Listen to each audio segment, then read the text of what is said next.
Saludamos a todos los que nos ven por internet. Vamos a orar para iniciar. ¿A quién le gustaría orar? ¿Quién desea? A mí, yo. Sí. Adelante, hermano. Mi Dios y Padre bendito, maravilloso eres tú, Señor glorioso, y en esta noche que estamos aquí todos reunidos para compartir de tu palabra, pero sobre todo para que aprendamos y seamos cada vez mejores ante tu presencia, misericordioso Señor. Clamo para que seas tú quien en esta noche ponga lo que tengamos que aprender, que seas tú quien ponga en nosotros sabiduría para que podamos llevar a buenos términos también los estudios que tú nos estás presentando, misericordioso Padre, que el pastor tenga esa sagacidad y sabiduría para también traer estos estudios para con nosotros y que nosotros podamos tomarlos, alimentarnos y nutrirnos espiritualmente de todo ello, Padre maravilloso. Gracias porque tú eres bueno con nosotros, porque tú nos das este gusto de estar aquí, que esto, misericordioso Padre, nos ilustre, nos ilumine, pero sobre todo nos dé ese aprendizaje que tanta falta nos hace de ti. Gracias en el nombre de Cristo Jesús. Amén. Amén. Bien, pues vamos a... Hoy, de hecho, solo vamos a ver 3 versículos. Vamos lento en este capítulo 8 porque la verdad es que tiene mucho contenido y no quisiera que lo viéramos solo por encimita, sino que meditemos en él.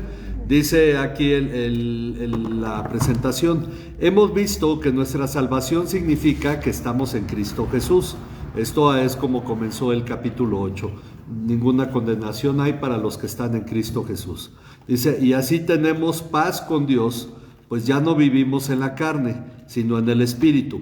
Esto es algo que tenemos que entender a la luz de un claro concepto de la Trinidad. Hoy vamos a mencionar un poco sobre esto, aunque el estudio, y esto debo aclararlo, no está enseñándonos sobre la Trinidad, pero menciona al Padre, al Hijo, al Espíritu.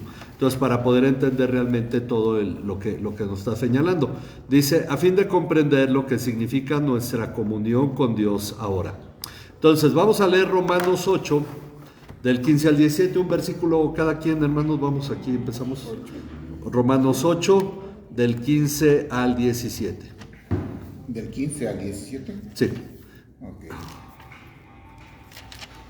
Y ustedes no han recibido un espíritu que los esclavice al miedo. En cambio, recibieron el Espíritu de Dios cuando Él los adoptó como sus propios hijos. Ahora lo llamamos Abba, Padre. Pues su espíritu se une a nuestro espíritu para confirmar que somos hijos de Dios. Rudy, si quieres.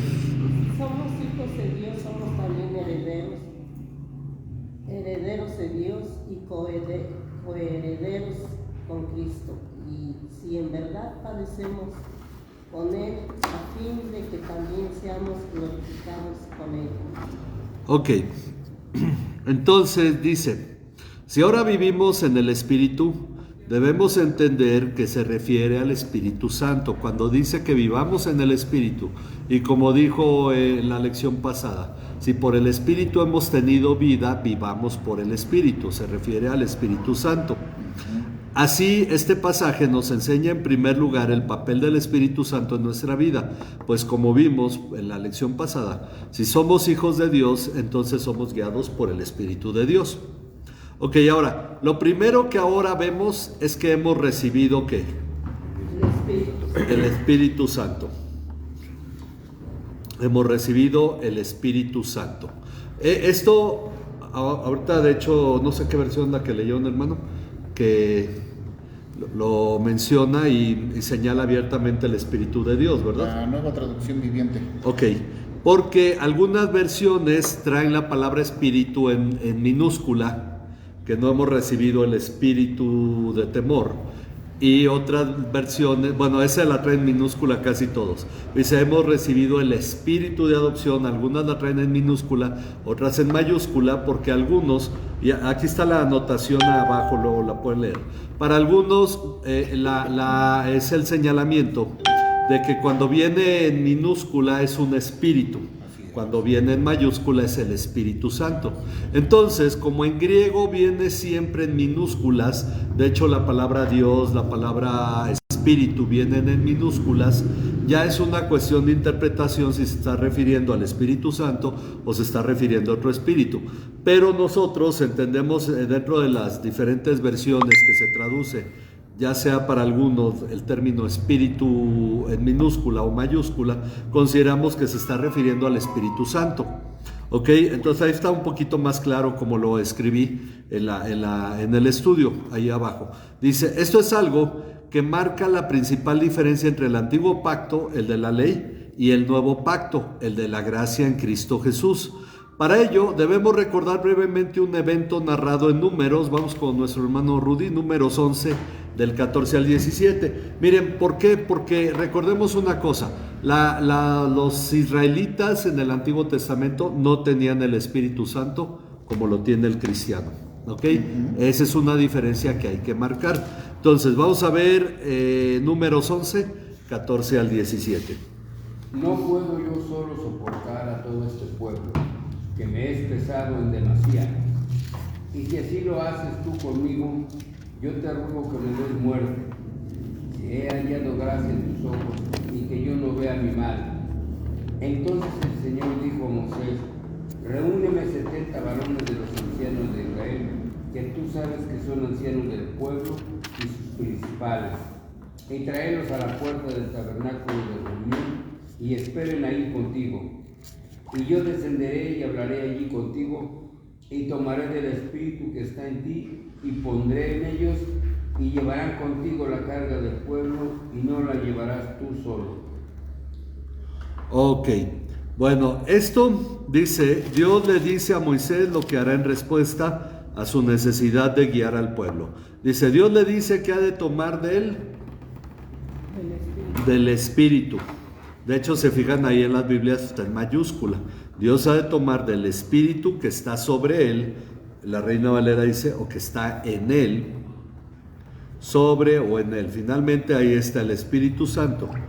Pues el Espíritu Santo estaba solo en Moisés y en nadie más de todo el pueblo de Israel. Y lo pondrá sobre, ¿cuántos ancianos? 70 ancianos del pueblo. Entonces, todo el trabajo de llevar al pueblo de Israel a la tierra prometida se iba a repartir entre Moisés y 70 ancianos. Ahora vamos a los versículos 26 al 29.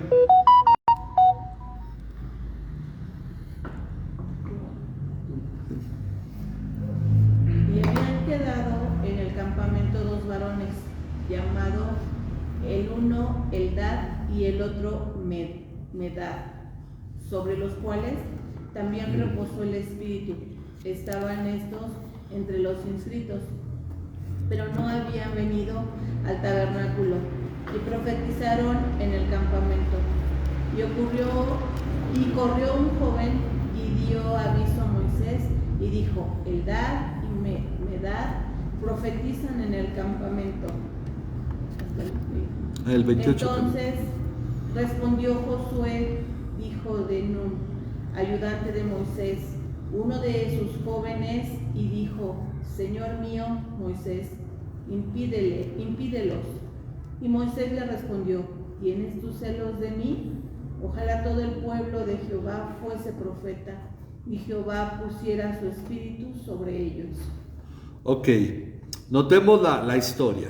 Dios le dice a Moisés que va a tomar del espíritu que está en Moisés, obviamente el espíritu que Dios le dio, para que lo reparta en 70 ancianos. Cuando ocurre esto, aunque 2 no habían acudido a la cita donde Dios se iba a manifestar en ellos, estos 2 que están en el campamento empiezan a profetizar junto con los otros que están con Moisés.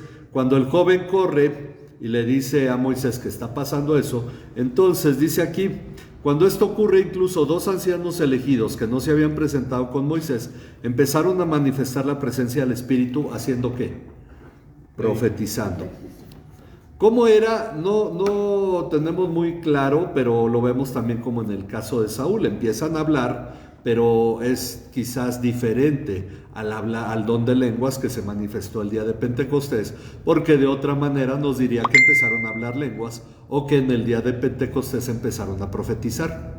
Entonces entendemos que es una situación diferente, ¿no? Que en algún modo ellos empezaron a hablar. Es algo que era muy notorio Y entonces empezaron a manifestar la presencia del Espíritu profetizando. Entonces, ¿quién fue el que habló con Moisés? Josué. Josué, hijo de Nun, quien después sería el sucesor de Moisés. Josué, hijo de Nun, que era, dice, desde su juventud ayudante de Moisés, ¿verdad? Él le dijo, Moisés, Señor mío, en la Reina Valera dice, impídelos. Acá en la Nueva Biblia de las Américas dice, deténlos, como gusten ponerlo, no sé cómo dice en la traducción viviente. Sí, también. ¿Impídelos o deténlos? Uh-huh. Ok, entonces, Moisés, Señor mío, deténlos. Pero Moisés respondió, ¿tienes celos por causa mía? Y entonces Moisés da una instrucción, o él señala un deseo, que es el que nos manifiesta toda la situación que va a venir en el nuevo pacto. Dice, ojalá todo el pueblo del Señor fuera profeta. Ojalá todo el pueblo del Señor fuera profeta, que el Señor pusiera su espíritu sobre ellos. Esto es lo que nos muestra que no todos en el pueblo de Israel tenían el Espíritu de Dios. Hay más plumas, le otra. No le dejo eso. Para que... Aquí es esta necesita porque está muy contento. Gracias. Bueno. Ok, entonces dice, a estas palabras de Moisés se refiere el profeta Joel. Vamos a ver, hermana Félix, ¿puede buscar Joel 2, 28 al 29? Por favor. Joel 2, 28 al 29.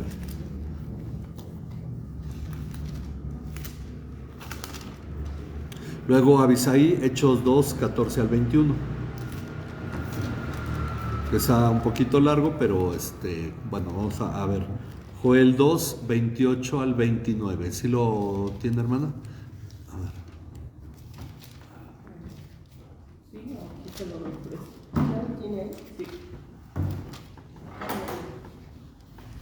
¿El 28? Ajá, 28.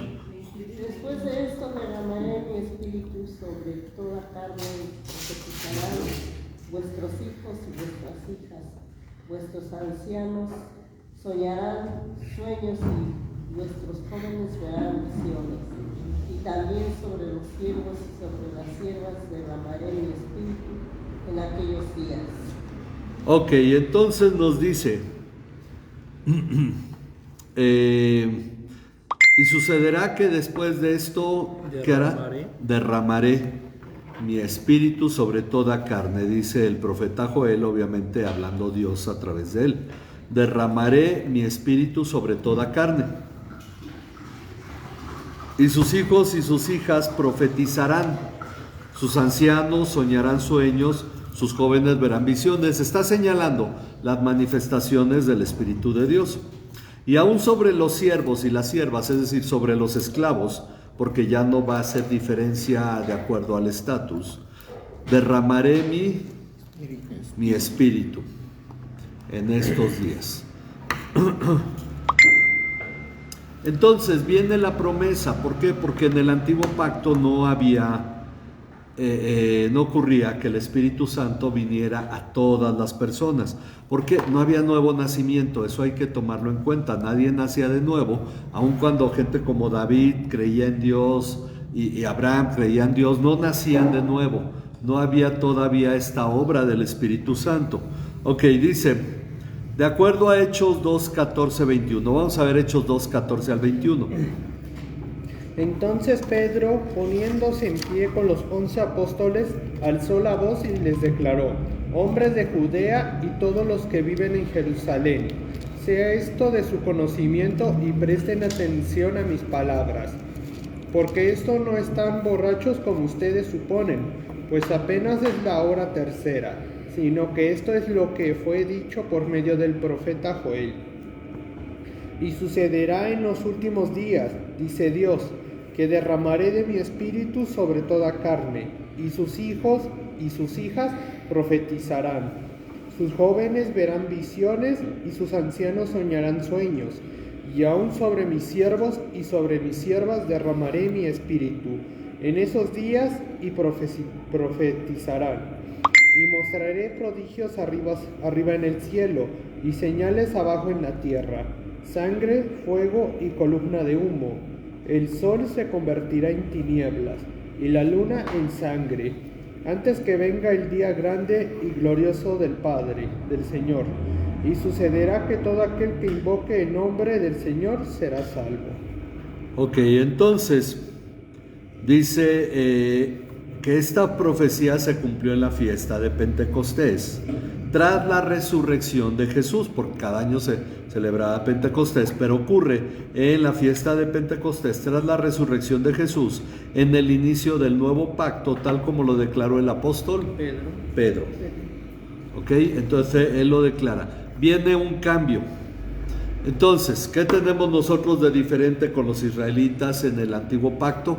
Ellos no tenían el Espíritu de Dios como ahora nosotros lo tenemos. Eso debe ser algo notorio, porque quiere decir que ellos leían la ley y no necesariamente la estaban entendiendo. Que no tenían el Espíritu diciéndoles no hagas eso. Entonces por eso vemos que de pronto eran igual a los demás pueblos, muy agresivos, etcétera, y lo que hace un rato platicábamos, ¿verdad? Muchas cosas que no debían hacer, las hacían.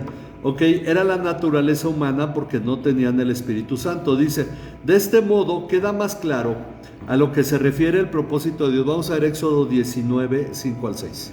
Ahora pues, si en verdad escuchan mi voz y guardan mi pacto, serán mi especial tesoro entre todos los pueblos, porque mía es toda la tierra. Ustedes serán para mí un reino de sacerdotes y una nación santa. Esas son las palabras que dirás a los israelitas. Ok, entonces, al ver esto del Espíritu Santo prometido a los creyentes, es a lo que se refería el propósito de Dios, que seamos un reino de sacerdotes, lo cual no se cumplió en el antiguo pacto, sino hasta el nuevo pacto. ¿Cómo lo sabemos? Vamos a ver primera de Pedro 2:9 con nuestro hermano. Pero ustedes no son así porque son un pueblo elegido, son sacerdotes del Rey, una nación santa, posesión exclusiva de Dios. Por eso pueden mostrar a otros la bondad de Dios, pues Él los ha llamado a salir de la oscuridad y entrar en su luz maravillosa. Ok, sacerdotes del Rey dice, ¿verdad? Real sacerdocio dice en otras versiones. Finalmente es el hecho de que ahora esto se cumple en el nuevo pacto. Somos un real sacerdocio. ¿Por qué? ¿Qué se necesita para ser un real sacerdocio? Tener el Espíritu Santo. Ok, entonces dice, bueno, ese es el primer punto. Apenas vamos en la primera frase. Si volvemos a Romanos 8, apenas vamos en la primera frase del versículo 15, que dice, pues ustedes no han recibido un espíritu de esclavitud. Bueno, él dice, tras señalarnos que hemos recibido el Espíritu, nos dice que este no es un espíritu de esclavitud. Ok. No es un espíritu de esclavitud para volver otra vez al temor, al miedo, diríamos. Miren, vamos a ver Hebreos 12, 18 al 21, hermana Anita. Hebreos 12, 18 al 21.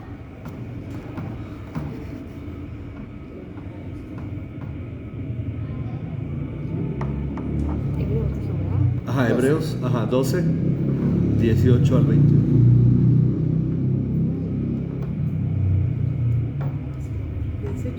Ajá. Ya está. Dice, ustedes no se han acercado a una montaña que se pueda tocar, a un lugar que arde en llamas en lugar de oscuridad y tinieblas, rodeado por un torbellino, como le sucedió a los israelitas cuando llegaron al monte Sinaí. Ellos oyeron un impotente toque de trompeta y una voz tan temible que le suplicaron a Dios que se dejara de hablar. Ok, al 21, ¿verdad? Al 21. Retrocedieron tambaleándose bajo el mandato de Dios. Si tan solo un animal toca la montaña, deberá morir apedreado. Incluso Moisés se asustó tanto de lo que vio que dijo, estoy temblando de miedo. Ok, Este es un cuadro, es un resumen de la ocasión en la que el pueblo de Israel recibió la ley de Moisés. Y bueno, agrega algunos momentos también en ese tiempo que estuvieron a las faldas del monte Sinaí. Miren, vamos a ver algunos pasajes para tener el cuadro completo, para entender a lo que se refiere el escritor de Hebreos. Vamos a ver, repartimos Éxodo 19, 12 al 13 con nuestro hermano Rudy, y luego los versículos 16 al 21.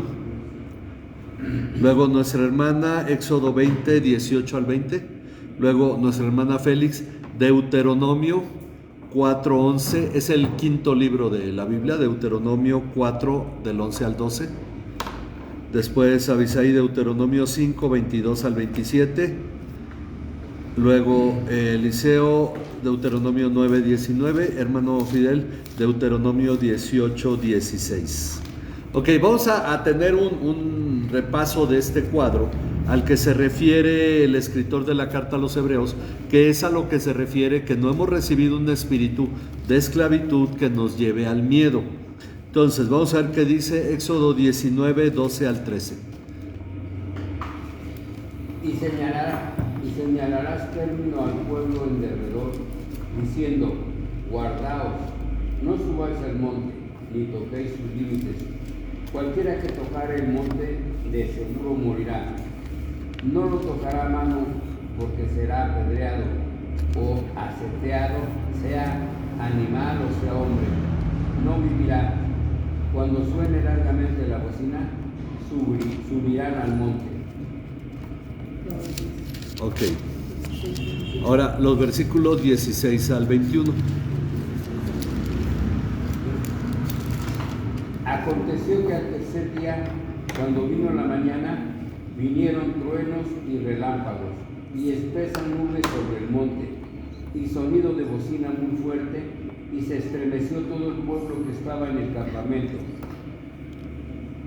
Y Moisés sacó del campamento al pueblo para recibir a Dios, y se detuvieron al pie del monte. Todo el monte Sinaí humeaba, porque Jehová había descendido sobre él en fuego, y el humo subía como el humo de un horno, y todo el monte se estremecía en gran manera. El sonido de la bocina iba aumentando en extremo. Moisés hablaba, y Dios le respondía con voz tronante. Y descendió el Señor sobre el monte Sinaí, sobre la cumbre del monte, y llamó el Señor a Moisés a la cumbre del monte, y Moisés subió. Y Jehová dijo a Moisés: desciende, ordena al pueblo que no traspase los límites para ver al Señor, porque caerá multitud de ellos. Ok, había una amenaza por la que podían morir muchos de ellos, ¿no? Se oye el sonido de trompetas, el humo, el temblor, la oscuridad. Todo lo que relató el escritor de la carta a los Hebreos ocurrió el día que el pueblo de Israel recibió la ley de Moisés.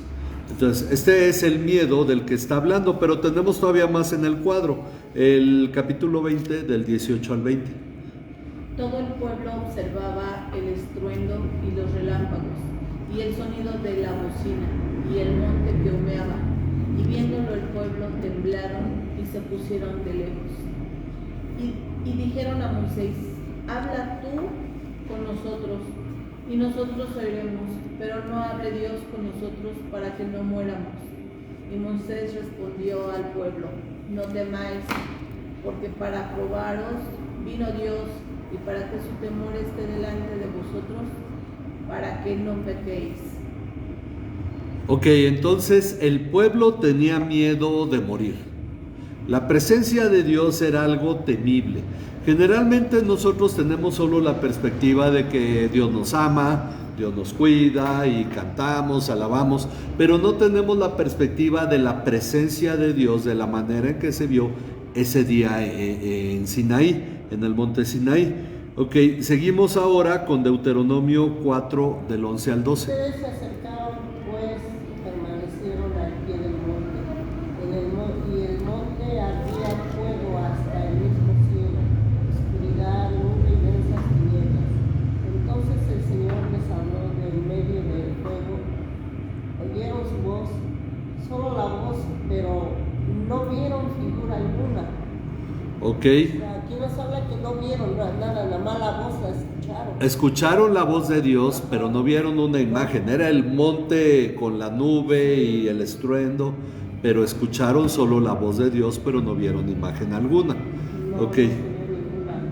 Como para que se hicieran una imagen ellos de Dios, ¿verdad? Bueno, y fíjense, después de todo eso hicieron un becerro. Bueno, pero uno se imagina todo ese momento tan impresionante que fue. Luego vemos Deuteronomio. Ahorita Deuteronomio ya es un recordatorio que Moisés hace de lo que ocurrió años antes. Deuteronomio 5, 22 al 27. Estas palabras habló el Señor a toda la asamblea de ustedes, en el monte de en medio del fuego, de la nube y de las densas tinieblas, con una gran voz, y no añadió más. Y las escribió en 2 tablas de piedra y me las dio. Y cuando ustedes oyeron la voz de en medio de las tinieblas, mientras el monte ardía con fuego, se acercaron a mí todos los jefes de sus tribus y sus ancianos, y dijeron: el Señor nuestro Dios nos ha mostrado su gloria y su grandeza, y hemos oído su voz en medio del fuego. Hoy hemos visto que Dios habla con el hombre, y éste aún vive. Ahora pues, ¿por qué hemos de morir? Porque este gran fuego nos consumirá. Si seguimos oyendo la voz del Señor nuestro Dios, entonces moriremos. ¿Por qué? ¿Qué hombre hay que haya oído la voz de Dios vivo, hablando de en medio del fuego, como nosotros, y haya sobrevivido? Acércate tú y oye lo que el Señor nuestro Dios dice. Entonces dinos todo lo que el Señor nuestro Dios te diga, y lo escucharemos y lo haremos. Ok, entonces aquí es donde ellos piden que Dios no hable directamente, sino que les hable a través de profetas. Esa es la razón por la cual Dios ya no volvió a hablar con el ser humano. Ellos pidieron porque dijeron: si Dios nos habla, vamos a morir.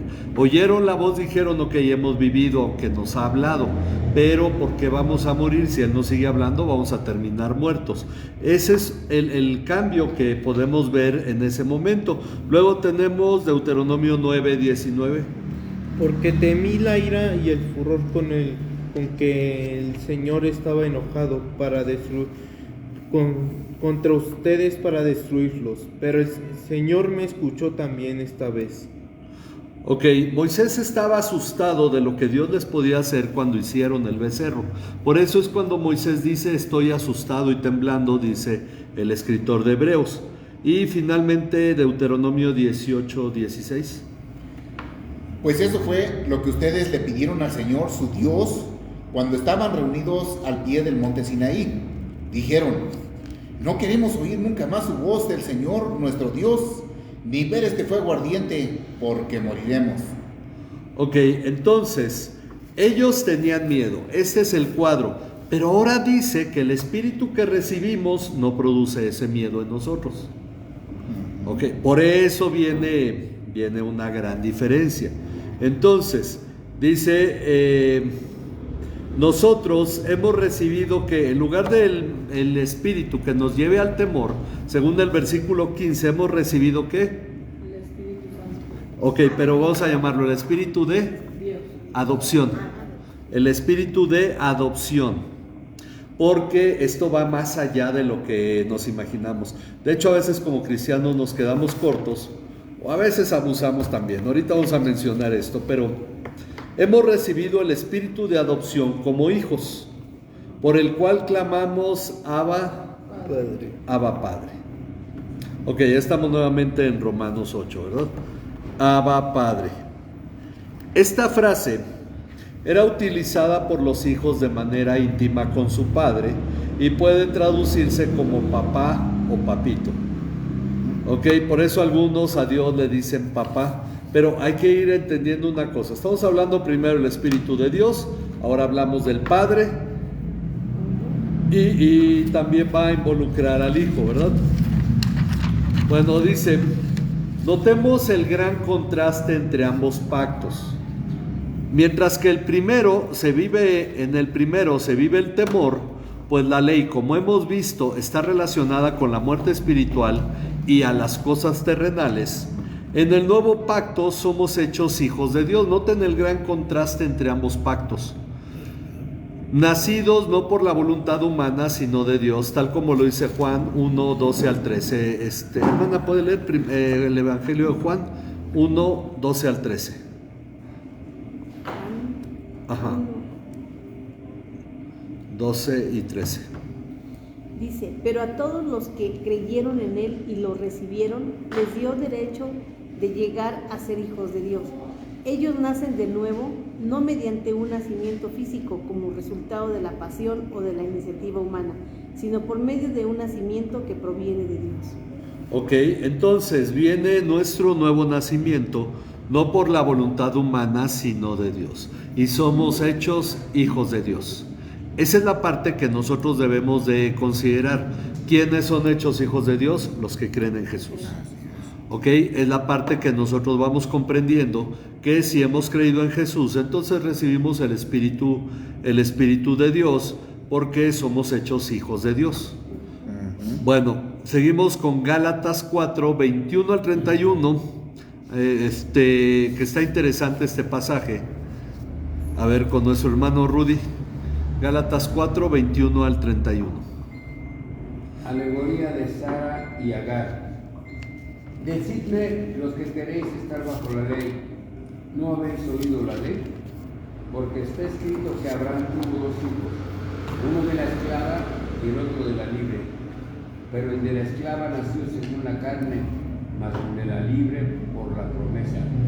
Lo cual es una alegoría, pues estas mujeres son los dos pactos. El uno proviene del monte Sinaí, el cual da hijos para esclavitud. Esta es Agar. Porque Agar es el monte Sinaí en Arabia y corresponde a Jerusalén actual, pues está junto con sus hijos, está en esclavitud.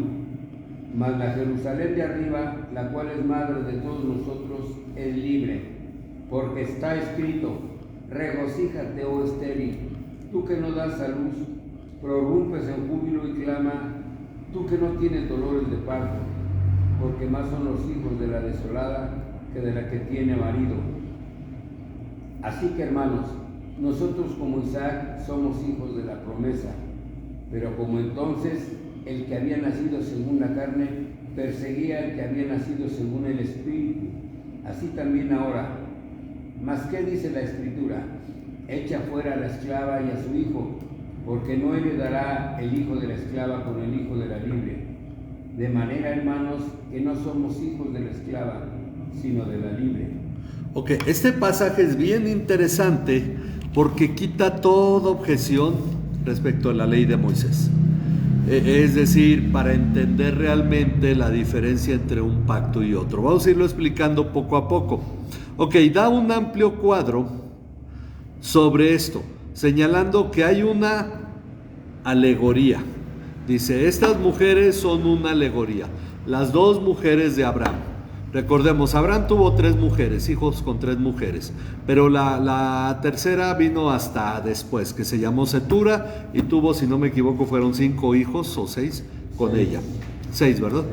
Ok, pero esto fue posterior. Está hablando de los 2 primeros hijos. Ok, dice, hay una alegoría basada en los 2 hijos mayores de Abraham, uno de la sierva o esclava, como le quieran poner. Ese hijo se llamó Ismael, es el padre de los árabes. Ok, y el otro hijo de la libre. Ok, para que tomemos nota, el hijo de la esclava, el hijo de la libre.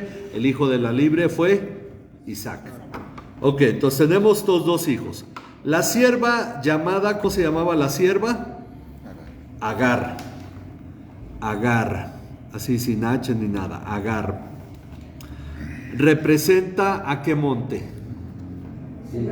Al monte Sinaí, al que acabamos de ver, del que habla Hebreos 12, aunque ya no metí la siguiente parte de Hebreos 12 cuando dice que nos hemos acercado al monte de Sión y todo, porque era alargar ya mucho el estudio. Bueno, pero Agar representa al monte Sinaí, donde se dio la ley, donde estuvo toda la oscuridad, los truenos, la trompeta, que está en Arabia. De hecho, se dice que en Arabia hay un monte que tiene la punta quemada.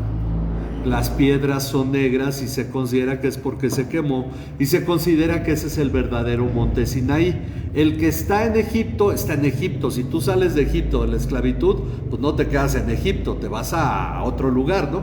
Entonces el monte Sinaí verdadero se considera que está en Arabia, cruzando lo que antes era conocido como el Mar Rojo, que ahora conocemos como el Golfo de Áqaba, y la parte sur del mar donde se unen los dos golfos, ahí es donde se llama ahora Mar Rojo.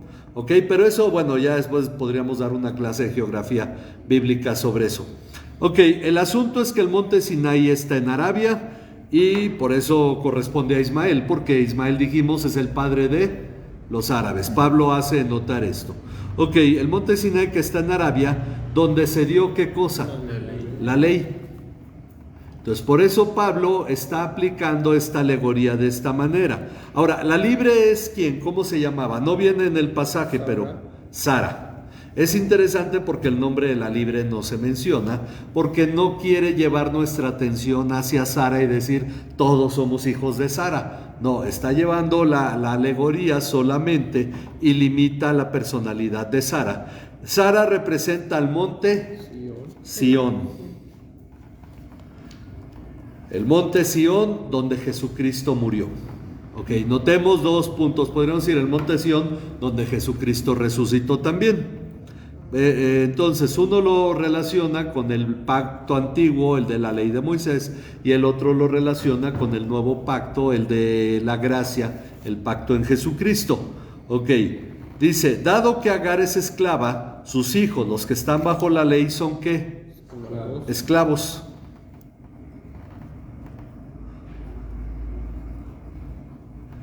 Son esclavos y pertenecen a la Jerusalén actual, dice. ¿Cuál es esta? La ciudad que está allá en Oriente Medio, que pues a veces por emoción, por ignorancia, pues muchos consideran que esa es la ciudad importante, la ciudad de Dios, la llama la Tierra Santa, ¿no? Pero aquí nos está diciendo que esto tiene que ver con Agar, no tiene que ver con Jesucristo, la cual es la Jerusalén actual de Medio Oriente.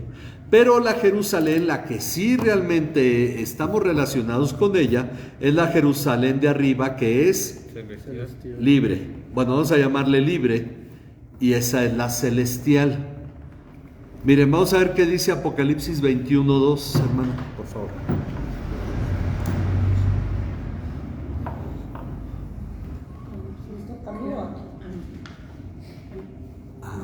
Sí, la hermana.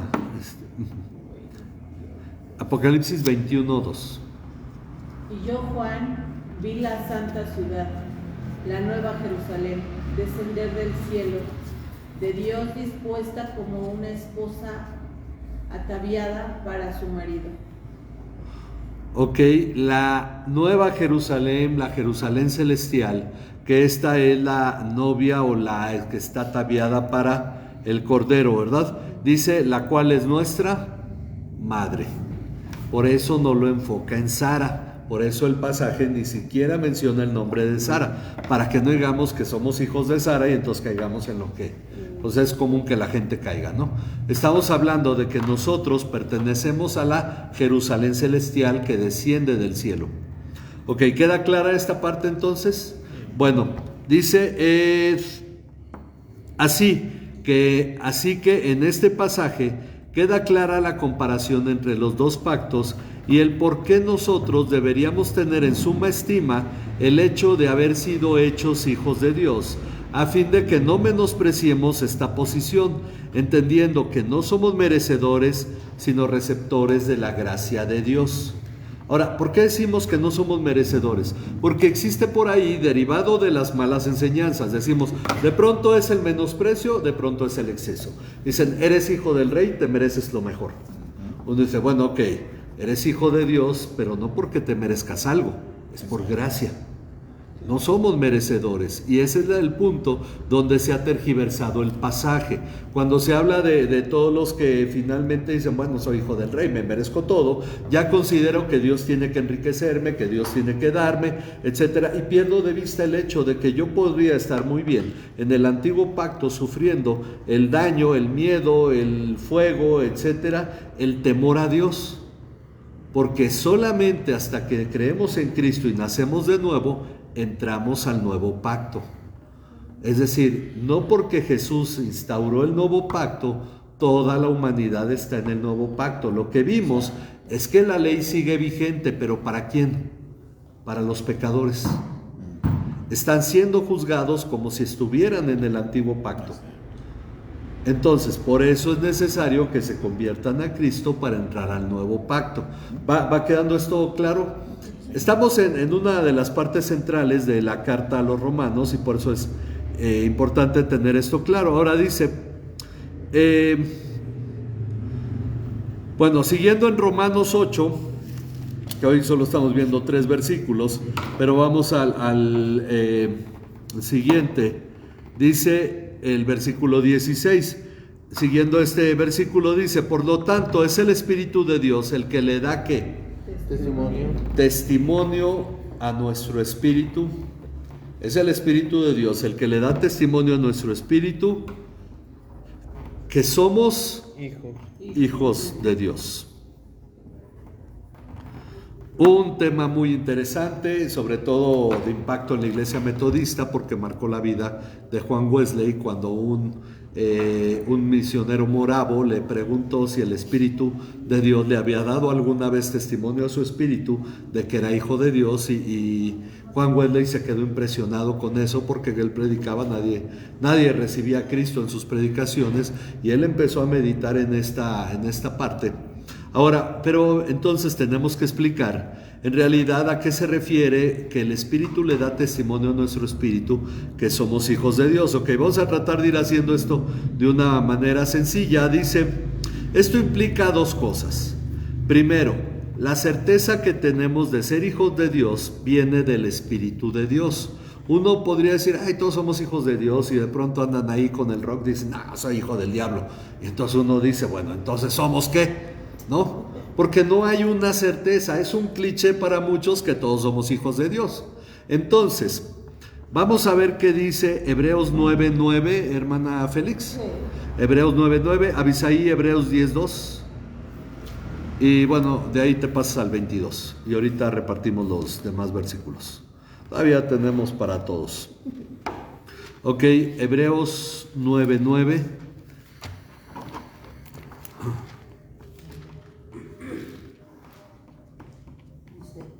Esto es un símbolo para el tiempo presente, según el cual se presentan ofrendas y sacrificios que no pueden hacer perfecto en su conciencia. Al que practica este culto, ya que tiene que ver solo con comidas y bebidas y diversos lavamientos, ordenanzas para el cuerpo impuestas hasta el tiempo de reformar las cosas. Pero cuando Cristo apareció como sumo sacerdote de los bienes juntos, a través de un mayor, más perfecto tabernáculo no hecho con manos, es decir, no de esta creación. Bueno, ok, de hecho, bueno que leyó el siguiente versículo, porque nos aclara que lo que está el escritor de Hebreos diciendo es que en el antiguo pacto que consistía en lavamientos, en alimentos, en bebidas, porque de eso se trata la ley de Moisés, lo que se puede comer, lo que no se puede comer, los lavamientos, cómo se deben hacer, algunas otras instrucciones, pero todo tiene que ver con el cuerpo, con lo terrenal, no hay un señalamiento espiritual, porque recuerden, en la ley de Moisés nadie nacía de nuevo. Nadie tenía el Espíritu Santo salvo ciertas personas, por lo tanto no se les podía pedir nada espiritual. Ok, y dice que estos rituales no podían hacer perfecto en su conciencia al que se acercaba a ofrecerlos. Ok, vamos a unirlo con el siguiente pasaje de Hebreos 10:2. De otra manera, no habrían cesado de ofrecerse, ya que los adoradores, una vez purificados, no tendrían ya más conciencia del pecado. Ok, dice, si tú ofreces un sacrificio por tus pecados y se te perdonan, ya no tendrías que llevar más sacrificios. Pero la ley no podía limpiar la conciencia del pecado del pecador. Por lo tanto, tenía cada año que llevar los mismos sacrificios constantemente, y entonces por eso, con el pasaje que leyó nuestra hermana, que dice, pero cuando Cristo apareció como ministro de un mucho mejor tabernáculo, entonces se ofreció un sacrificio de una vez y para siempre. Bueno, y luego el versículo 22 ahí de Hebreos 10. Acerquémonos con corazón sincero, en plena certidumbre de fe, teniendo nuestro corazón purificado de mala conciencia y nuestro cuerpo lavado con agua pura. Ok, nuestra conciencia, si hemos creído en Cristo, debe estar limpia. Es decir, fuimos perdonados, entonces el Espíritu Santo nos da testimonio de que en verdad fuimos perdonados. ¿Qué pasa con el que no se siente perdonado por Dios? No ha creído. El Espíritu Santo no le está dando testimonio a su espíritu. Ahora, es obvio, esto tampoco significa que ya no importan las cosas, pero significa que hemos sido perdonados para ya no vivir en el pecado. ¿Sí me explico? Entonces, por eso, cuando el Espíritu nos da testimonio, nosotros sabemos que podemos vivir de una manera distinta. Esta es la obra del Espíritu, pero decíamos dos formas. La otra forma dice lo segundo: el Espíritu Santo nos redarguye cuando nos apartamos de Dios o nos involucramos en algo que no le agrada, testificando a nuestro espíritu que somos hijos de Dios y debemos volvernos a Él. Uno va a algún lugar, dice, bueno, pero ¿qué hago aquí si yo soy cristiano? Ese es el Espíritu de Dios hablando. O cuando uno peca, ¿por qué se arrepiente? Porque es el Espíritu de Dios hablando. Porque uno ve que la gente del mundo peca y, pues bueno, ya se me pasó, pues no sabía. Y no hay un arrepentimiento. Ahí es donde uno se puede dar cuenta cuando una persona en realidad está siendo tocada por Dios, está siendo guiada por Dios, porque aunque cometa un error, accede al arrepentimiento. Entonces, esa es la parte por la cual pues, estamos aquí, porque sabemos que el Espíritu de Dios está obrando en nosotros, ¿sí o no? Entonces, no estamos diciendo que el cristiano no pueda caer, estamos diciendo que cuando cae, el Espíritu le redarguye, por eso se arrepiente, o por eso en el pecado ya no se siente bien. ¿Sí me explico en esto? Entonces, es la obra del Espíritu, le da testimonio a nuestro espíritu que somos hijos de Dios. Ahora, esto es diferente al antiguo pacto. Ahí como se mataban los israelitas, ¿sí o no? Se traicionaban y hacían de... ¿Y qué había en su conciencia? Pues nada. Finalmente era característico, y lo sigue siendo hoy en día, el estafarse, el vengarse y todo este tipo de cosas, ¿no? Salvo cuando faltaban a la ley, decían, ay, se va a enojar Dios. Y era el miedo al castigo, más no el amor a Dios. No estaban redarguidos en su corazón. Bueno, dice, siguiendo el versículo, dice, ok, y si somos hijos, somos también, ¿qué? Herederos. Si somos hijos, somos también herederos. Herederos de Dios y coherederos con Jesús. Cristo. Bueno, puedes ponerle Jesús. Yo cada vez veo que la gente dice más Jesús y menos Cristo o Cristo Jesús. No sé si se han fijado, ¿verdad? Ya es muy raro que alguien hable de Cristo o de Jesucristo o Cristo Jesús. Pero, ok, somos herederos de Dios, coherederos con Cristo. Vamos a Efesios 1, del 13 al 14. En él también ustedes, después de escuchar el mensaje de la verdad, el evangelio de su salvación, y habiendo creído, fueron sellados en él con el Espíritu Santo de la promesa. 14.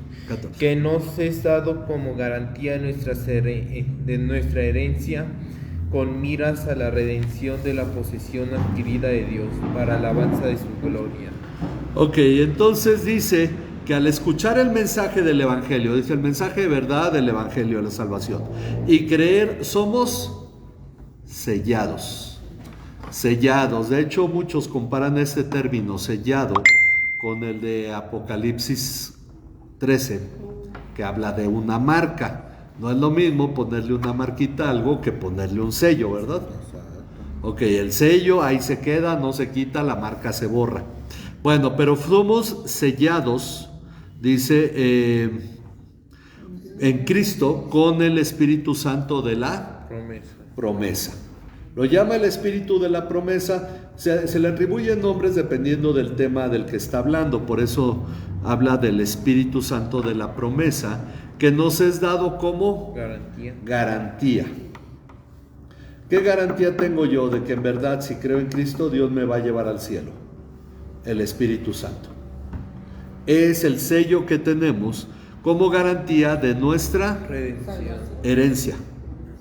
De nuestra herencia. Es decir, el Espíritu Santo es la garantía de que Dios te va a llevar a la eternidad y recibirás la recompensa eterna. Esto puede chocar con el concepto de perder la salvación, porque entonces, ¿qué pasaría con ese sello que tú tienes? Decimos, bueno, entonces los que se apartan de Dios, acabamos de hablar de que a los que son hijos de Dios, los guía el Espíritu de Dios, les da testimonio de que son hijos de Dios, y ¿qué hace? Los trae de vuelta. Así es.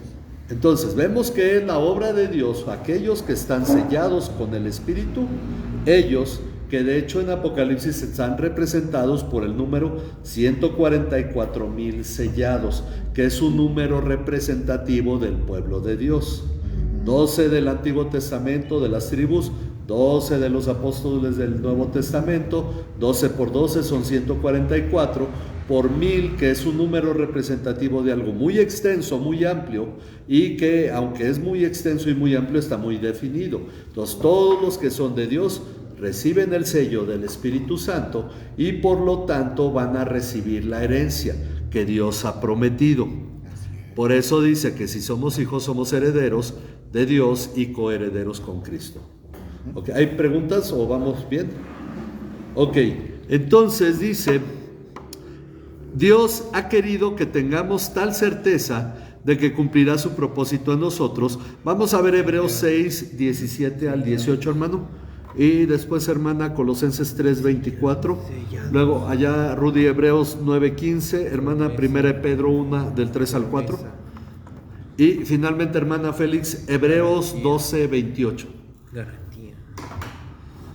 Y todavía hay más versículos. Entonces, qué bueno que vinieron todos para que podamos repartirlos, ¿verdad? Herencia. Ok.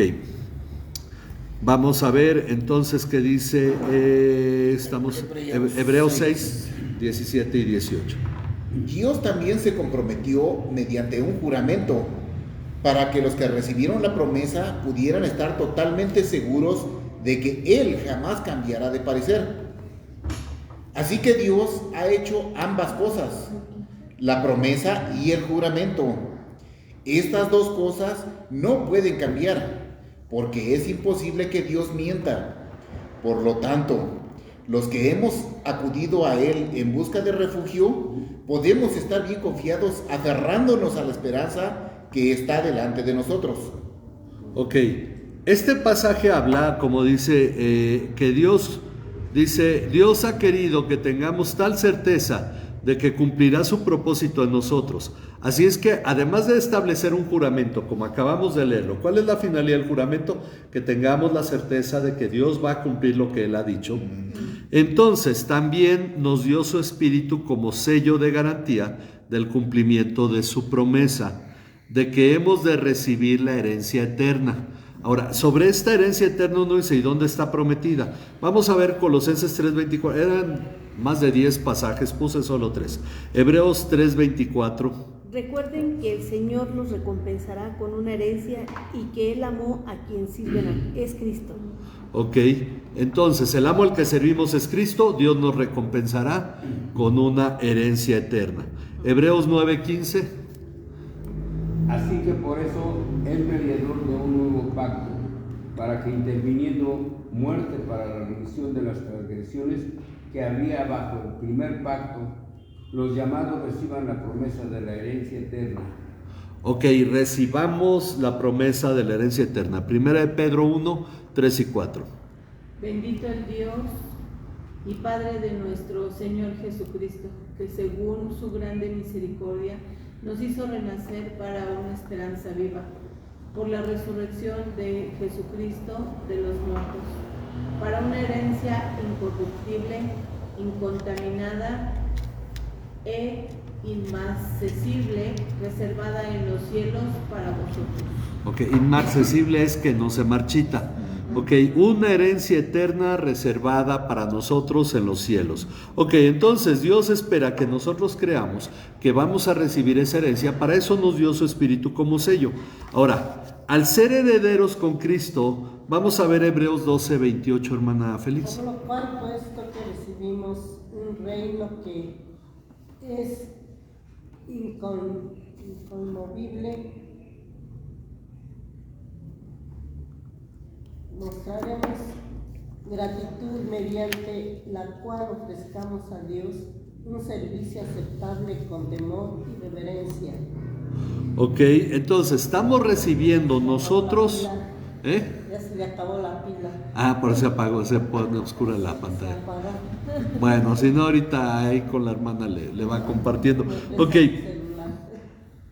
tenemos, estamos recibiendo un reino inconmovible, el reino de Jesucristo. Por eso dice que somos coherederos, es decir, participamos de la misma herencia de Cristo.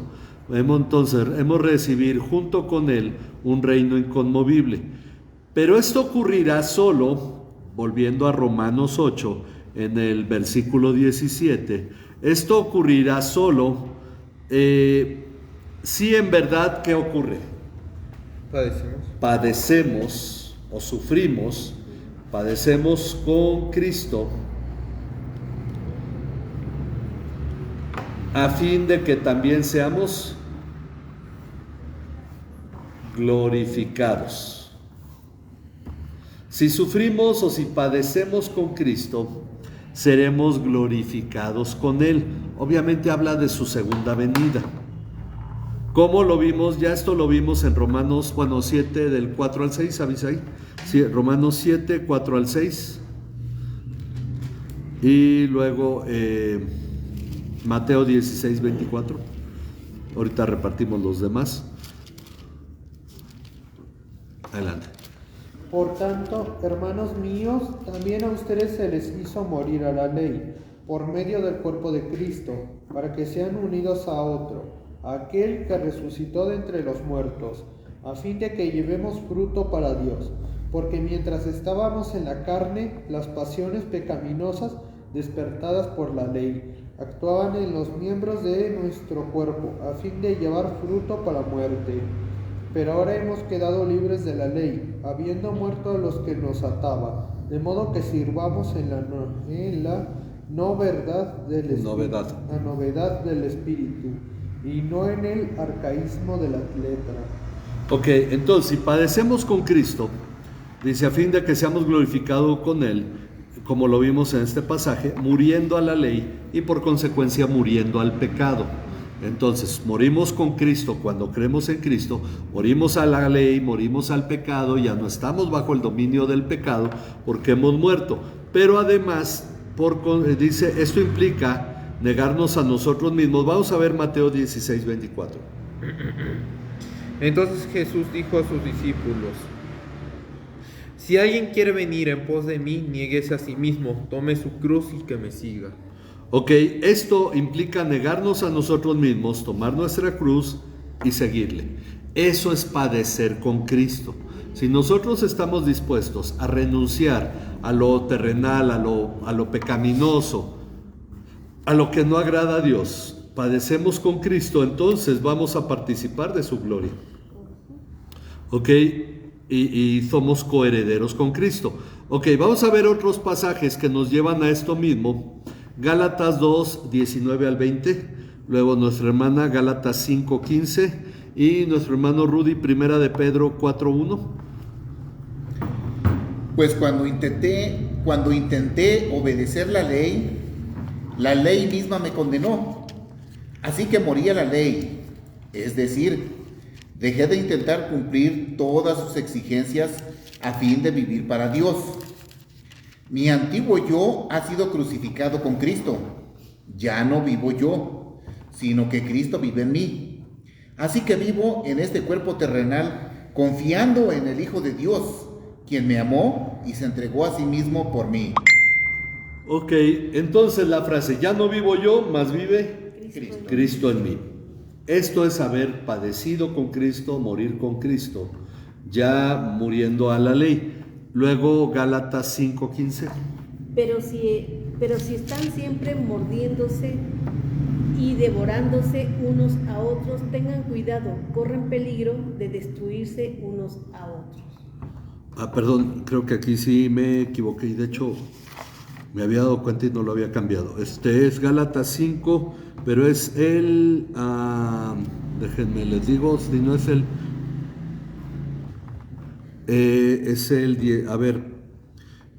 el 16, 17. ¿Así?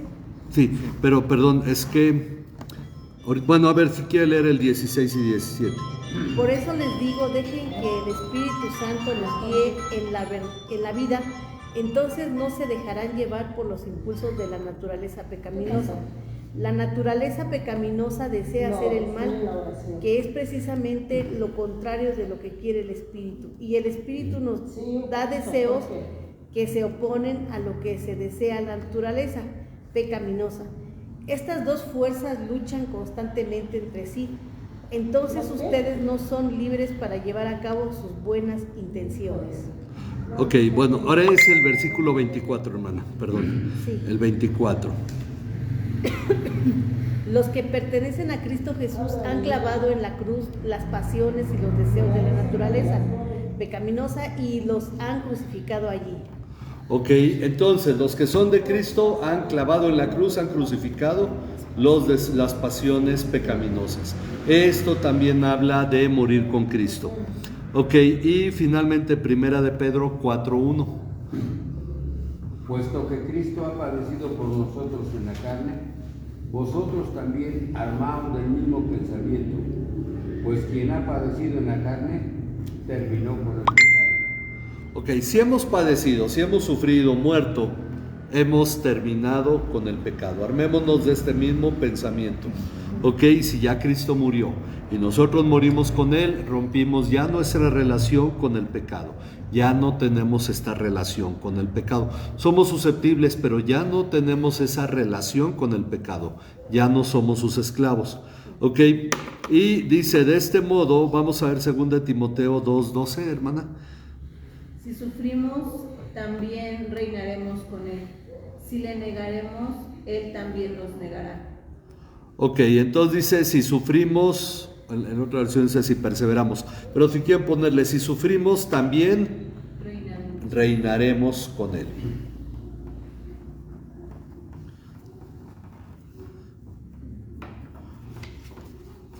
También reinaremos con Él si sufrimos.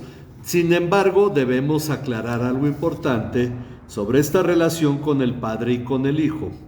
Ok, el versículo 29, bueno, si quiere avisa ahí, ahí de Romanos 8, 29.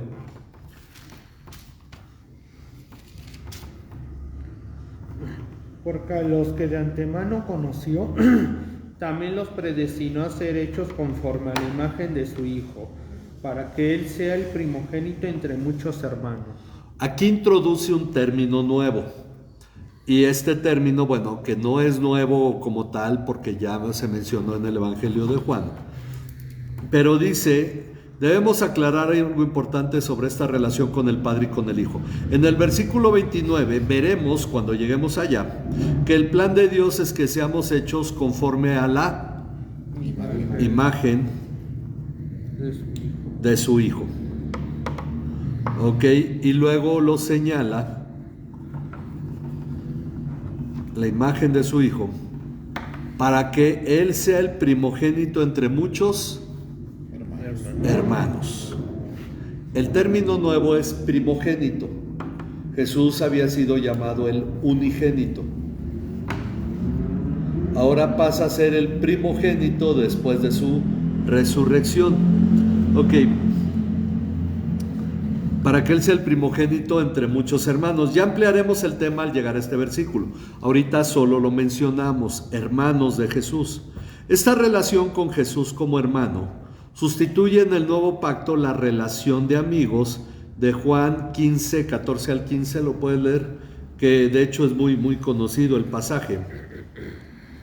Ustedes son mis amigos si hacen lo que yo les mando.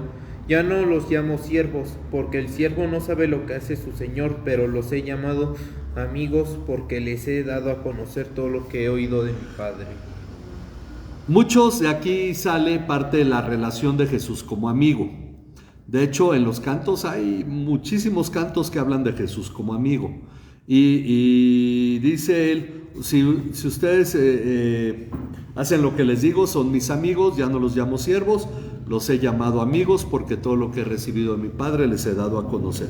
Bueno, esta relación de amigos se estableció cuando aún estaba de pie el antiguo pacto, pues Jesús aún no había muerto y resucitado, y esta era la mayor forma de relación a la que un ser humano podía aspirar con Dios antes del nuevo pacto.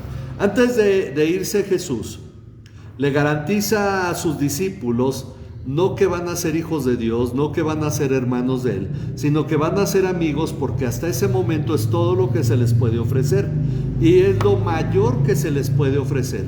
Abraham fue llamado el amigo de Dios. Era el título más sublime para un ser humano. Nadie osaría decir, yo soy hijo de Dios. De hecho, el que Jesús lo dijera ya era demasiado atrevimiento para los judíos. Bueno, pero ¿qué es lo que pasa? Vamos a Juan 20, 17, hermano. No te aferres a mí, le dijo Jesús, porque todavía no he subido al Padre.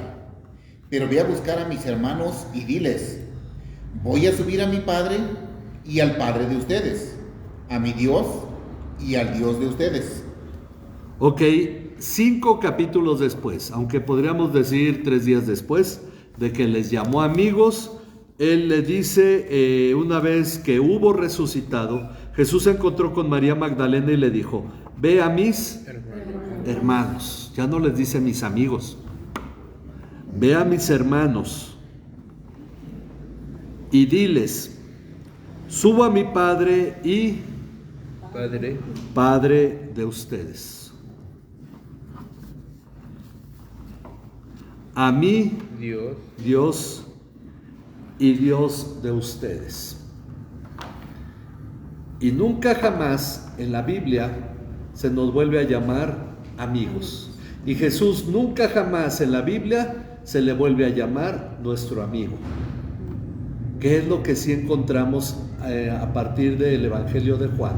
En Hechos y de ahí en adelante, el término hijos.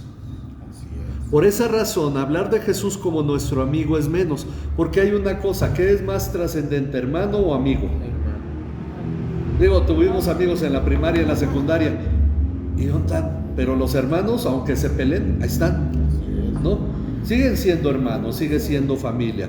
Decía una vez alguien en una predicación, yo me imagino a los amigos del presidente, entran a su casa, comen en su mesa, y entonces yo dije, y si uno de ellos mete su mano en el plato del presidente, ¿cómo le iría? Pero ¿y si lo hace su hijo? No pasa nada, porque no es lo mismo un amigo que un hijo. Entonces entendemos que llamar a Jesús amigo ya no es para el nuevo pacto. Y eso es parte de lo que la iglesia debe aclarar. Por eso tenemos que desechar todos esos cantos de qué amigo es Cristo, el de yo tengo un amigo que me ama. Aquí con los niños le cambiamos, yo tengo un Salvador que me ama, porque tenemos que entender que la relación ya no es de amigos, es de hermanos.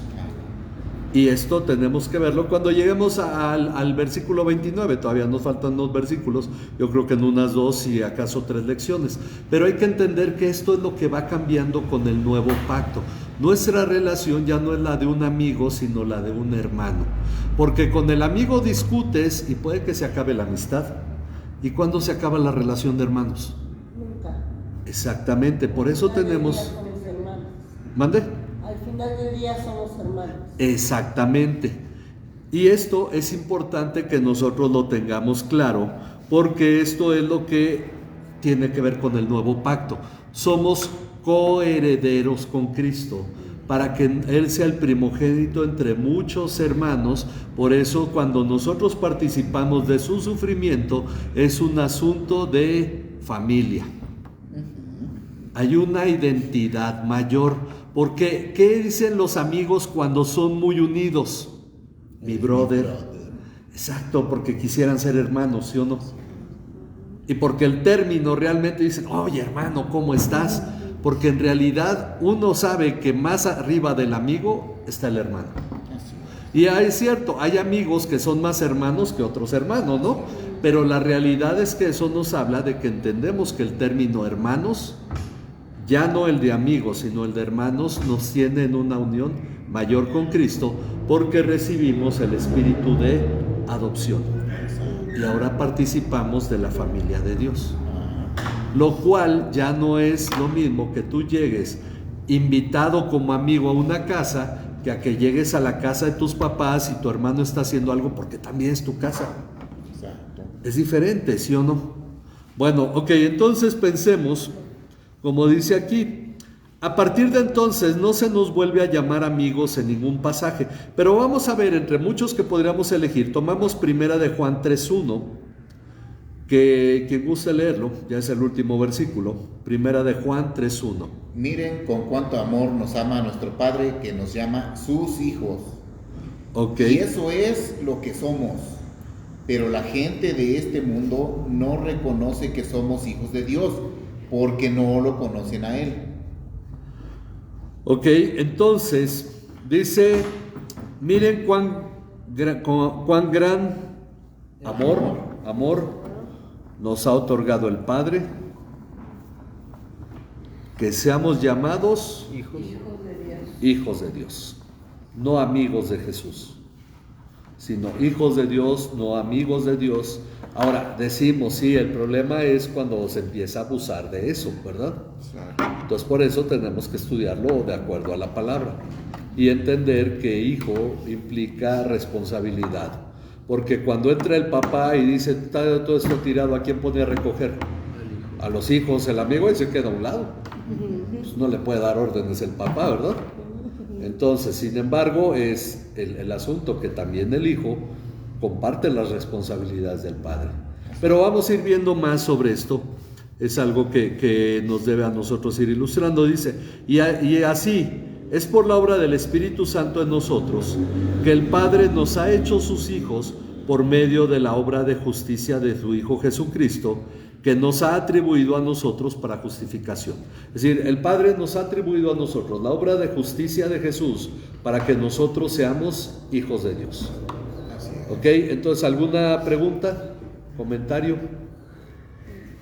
Bueno, yo confío que esto va quedando claro, que esto nos va ayudando a entender ahora nuestra relación con Dios, y creo que esto nos ayuda mucho a saber cómo vivir en esta vida, a luchar contra el desánimo, contra el pecado, contra todo lo que se oponga, porque vamos viendo nuestra identidad con Cristo. ¿Ok? Entonces, pues vamos a orar, vamos a tomar un momento para orar por todos nuestros hermanos que están delicados de salud, nuestra hermana Celia, esposa de nuestro hermano Emilio, que ha estado delicada en su salud, y bueno, pues vamos a orar por ella, por Carolina, que debido a problemas en su cuerpo tuvo este accidente, ¿verdad? También, y pues ya también está bajo tratamiento y reposo. Vamos a orar también por ella. Está Mimi, que se nos esguinzó del brazo, ¿verdad? Tiene 2 años y pues se cayó y se esguinzó el brazo.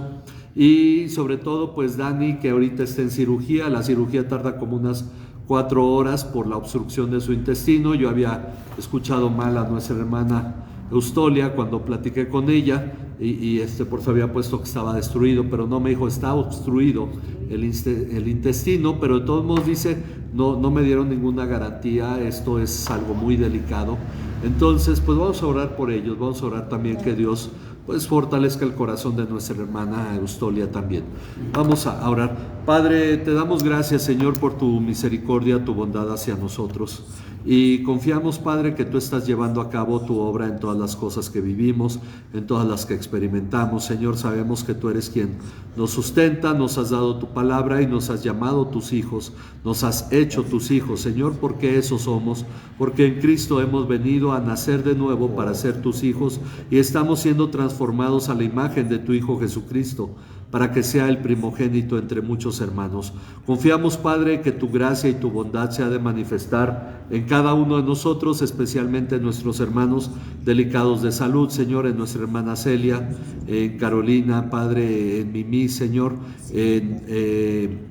también, Padre, en Dani, Señor, y si se me escapa alguien, Padre, también te pido, Señor, que tú estés obrando en su salud, Señor, que estés obrando en la vida de cada uno, Padre, en todo lo que estamos delicados de salud, Señor, que sea tu gracia y tu bondad sobre nuestras vidas, Padre, que tú seas el que traiga sanidad, que traiga fortaleza a nuestros cuerpos, Padre, que dé sabiduría a los médicos que están en la cirugía con Dani.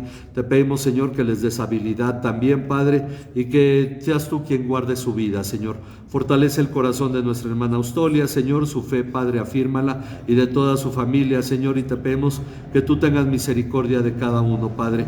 Gracias por tu paz, gracias por tu bondad, gracias por la seguridad que nos das de que tú estás a nuestro lado, Señor, en cada momento difícil, y que tu gracia abunda en nosotros, Señor. Gracias, Padre, en el nombre de tu Hijo Jesucristo te estamos rogando todo esto. Ponemos en tus manos nuestras vidas, nuestros hogares, Señor, y gracias por tu palabra, por lo que hemos podido estudiar hoy. En el nombre de tu Hijo Jesucristo, nuestro Señor y Salvador. Amén. Amén. Que Dios bendiga a cada uno. Nos despedimos de los que nos ven por internet. Dios les